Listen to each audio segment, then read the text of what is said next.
la chair et le sang, tels que nous les connaissons maintenant, n'hériteront pas du royaume de Dieu.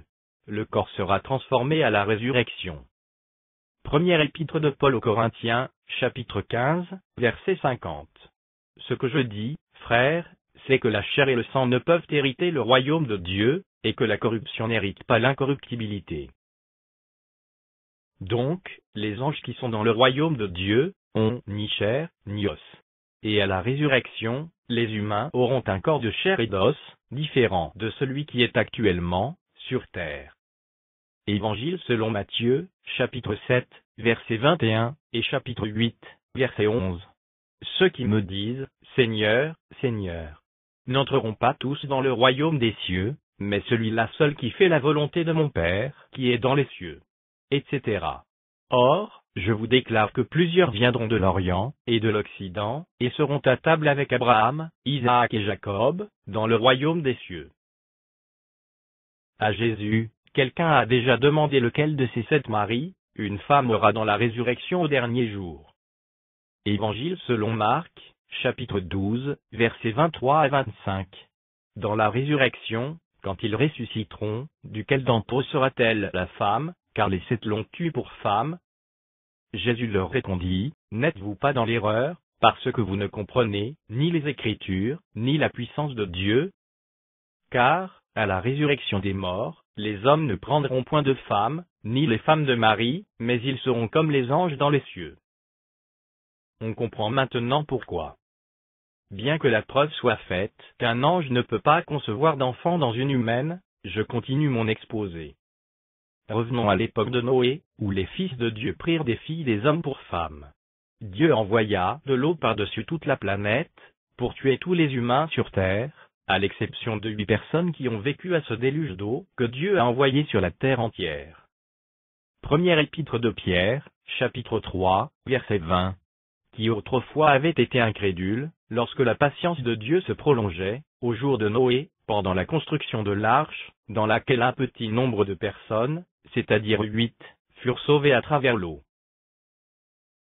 Cependant, après le déluge, il y eut encore des géants sur la terre, comme par exemple ceux qui habitèrent dans le pays de Canaan, qui devint le pays d'Israël par la suite.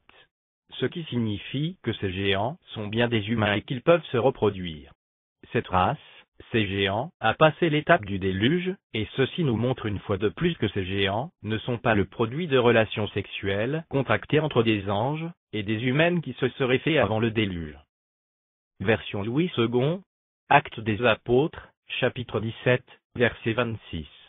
Il a fait que tous les hommes, sortis d'un seul sang, habitassent sur toute la surface de la terre, ayant déterminé la durée des temps et les bornes de leur demeure. La version Louis II ne traduit pas correctement ce verset. Voici ce que la version Darby dit. Actes des Apôtres, chapitre 17, verset 26. Et il a fait d'un seul sang toutes les races des hommes pour habiter sur toute la face de la terre, ayant déterminé les temps ordonnés et les bornes de leur habitation.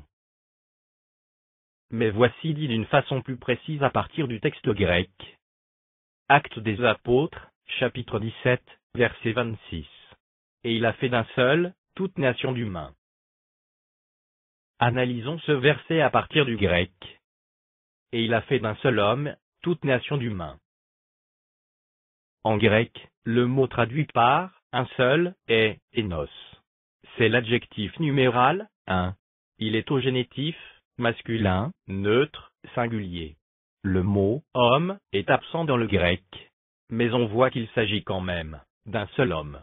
Le mot « tout » et le mot grec « pan » qui est au singulier, et son orthographe indique soit un nominatif ou un accusatif. Le mot « nation » et le mot grec « ethno » qui est au singulier, et son orthographe indique soit un nominatif ou un accusatif. Le mot « humain » et le mot grec « anthropone » qui est au génitif pluriel. Le sens du verset est donc « et il a fait d'un seul homme toute nation d'humains ». La version second traduit le mot grec « ethno » 162 fois dans le Nouveau Testament. Il le traduit 71 fois par le mot païen, et 89 fois par le mot nation. Une fois par peuple, une fois il est une variante, et une fois, il n'est pas traduit, et c'est précisément ici dans les Actes des Apôtres au chapitre 17, verset 26. Car la version seconde le remplace à tort par les mots « les hommes » au lieu de le traduire par « nation » ou « païen ».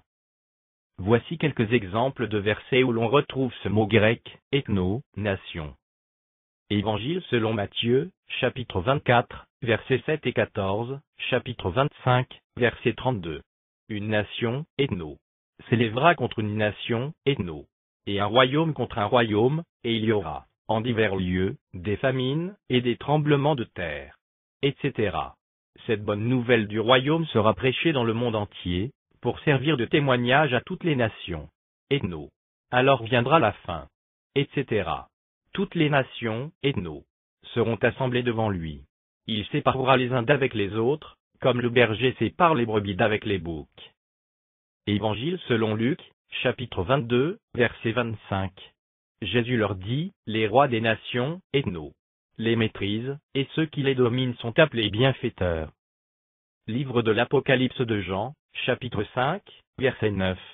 Et il chantait un cantique nouveau, en disant, tu es digne de prendre le livre, et d'en ouvrir les sceaux, car tu as été immolé, et tu as racheté pour Dieu par ton sang des hommes de toute tribu, de toute langue, de tout peuple, et de toute nation. Ethno.